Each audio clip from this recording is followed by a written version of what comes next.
ni one term. Ataenda one term. Sema one term. Wewe William Ruto. Wewe Kasongo. Wewe muuaji. Wewe mwizi. He doesn't need an army. He doesn't need the court. All Rigathi Gachagua needs is a microphone. His mouth is his sharpest weapon, sometimes funny, sometimes reckless, and often explosive. One sentence from him can shake markets, divide communities, or leave an entire government scrambling. After impeachment, many thought his career was over, but the truth is darker. Gachagua has only become more dangerous. Wewe Kasongo!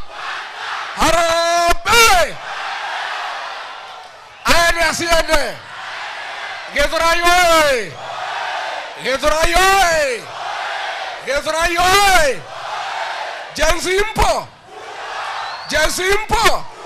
Kasongo aende asiende! Atembe asitembe! Wangapi wanasema Kasongo aende, Kasongo aende, Kasongo aende, Kasongo aende? He entered the deputy presidency in 2022 with a mix of charm and controversy.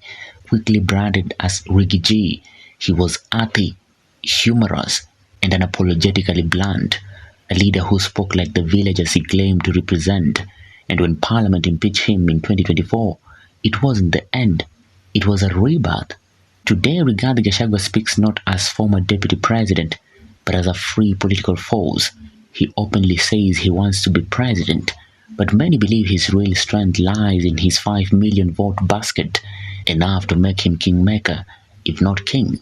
And that single fact is giving William Ruto sleepless nights. Amemwambia vijana wengine hapa, watagereza kahuirubaro, watu wajifiche hapo, wanajifanya hawataki Kasongo, lakini ni watu ya Kasongo na ni huirubaro ya Kasongo. Mutakubali watu ya Murang'a? Mimi nimekuja nyumbani kusema nimekubali kupigania kiti kama rais wa Jamhuri ya Kenya. Born in 1965, Gachagua started as a district officer, worked the ropes of provincial administration, and then pivoted into politics. From the beginning, it wasn't paperwork that defined him, it was persuasion. He had the knack of talking himself out of problems and talking crowds into loyalty. By the time he reached national politics, he had perfected a style no one else could match: blunt, witty, raw, and funny. What is happening in State House is a choreography. It's a strategy by William Ruto to divide the mountain. The other day he called the people of Kiambu and told them to remove themselves to the rest of the mountaineers. The other day he called the people of Meru and told them to remove themselves from the other mountaineers. Even today, he is cheating the people of Murang'a that they have never led and it's their time to lead. And we know for sure he has prepared a small blue wheelbarrow to confuse the people of Murang'a. Nyinyi vijana wangu wa Gen Z, nyinyi ndio tegemeo la Kenya. Kenyans had grown weary of flowery speeches. Riggy G gave them punchlines, delivered in the dialect and idiom of the ordinary citizens. His humor made people laugh, but it also made them trust, and every quip doubled as weapon, slicing through opponents while masking the sting behind laughter. At first his humor was refreshing, but as his influence grew, the jokes became political bombs. One-liners turned into ethnic taunts, remarks about government finances cut deep into Ruto's economic agendas, and then came the moment that shifted the balance of power. Gachagua's creation of the slogan, quote, "one term," meaning one term, a mocking prediction that President Ruto would never see re-election. One phrase, just 2 syllables, destroyed years of UDA's narrative building.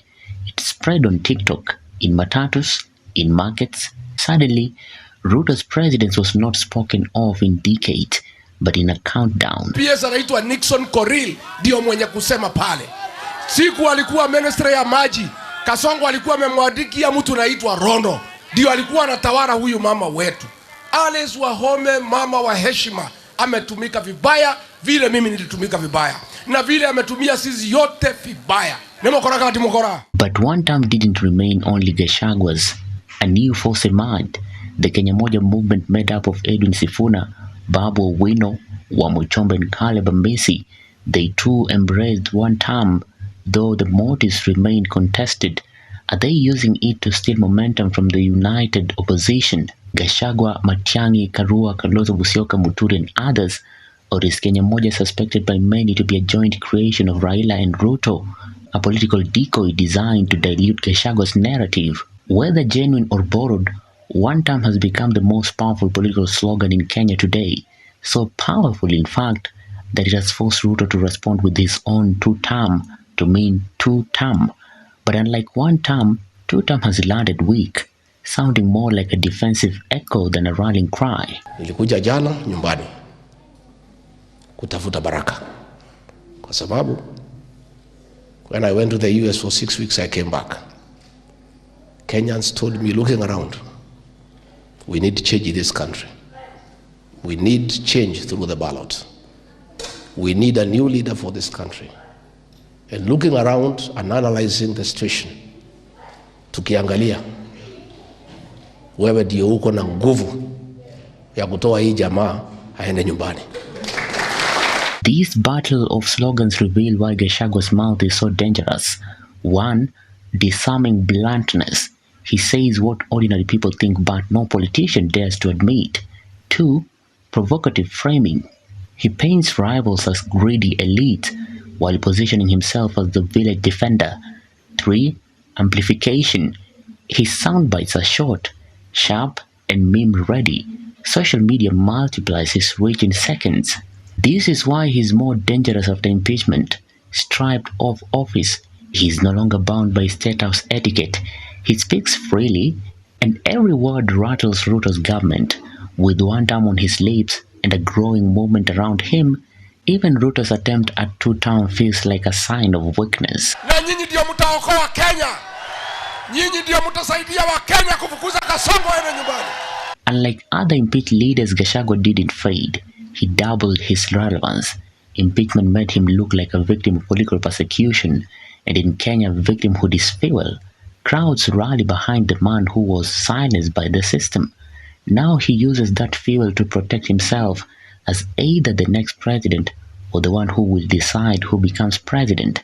With his estimated 5 million vote basket from Mount Kenya and beyond, he has the power to swing a national election, whether he wins State House himself or brokers the deal. His words, not his office, make him one of the most dangerous men in Kenya today. And in this game, even Raila Odinga and Kalonzo Musyoka, seasoned opposition leaders, know that Gachagua's tongue may outshine their strategies. So that he can cheat them to have a presidential candidate whom he is sponsoring, whom he is spending money on, to come and divide the votes in Murang'a. Unfortunately for him, the people of Murang'a are wise people. Many times people have tried to confuse the people of Murang'a, but they have remained forever focused. These are people who are extremely focused, and they can see through the scheme of William Ruto of trying to create division among the mountaineers. I want to call our people to stay united and to know that our strength is informed by our unity as a people.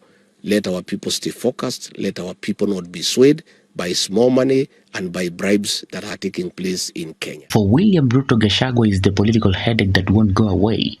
Every slogan, every joke, every blunt attack erodes Ruto's image. The president has power, Gachagua has words, and in a country where slogans can topple empires, that may be greater power.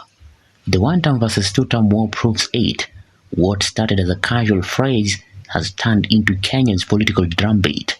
And no matter how many policies State House announces, one man's mouth keeps drowning them out. Nyinyi mnampatia kura, anatoa fujo, anaitwa, anaingia serikali, anawacha nyinyi kwa mataa.